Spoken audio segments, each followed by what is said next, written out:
Hi, this is my self-introduction video in purposive communications and check 5. So let's start. The first question is, what is my full name? My full name is Robert San Jose Zapata. And the next question is, what are my course year and sections?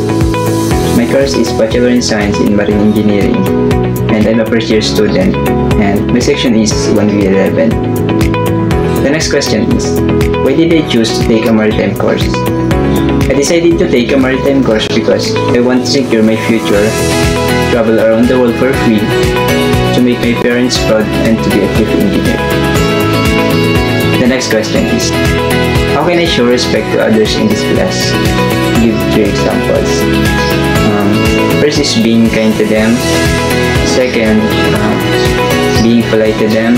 And lastly, is being a good listener to them.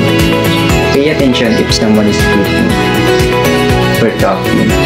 The second to the last question is, complete the sentence in 5 years I will be. I think in 5 years, I will be a future officer on board and having a business. The last question is, what legacy I choose to be remembered by? I want to be remembered by being a responsible person, having a dedication to my work, being helpful and genuine person. So that's it. I want to be remembered by in that way. Thank you.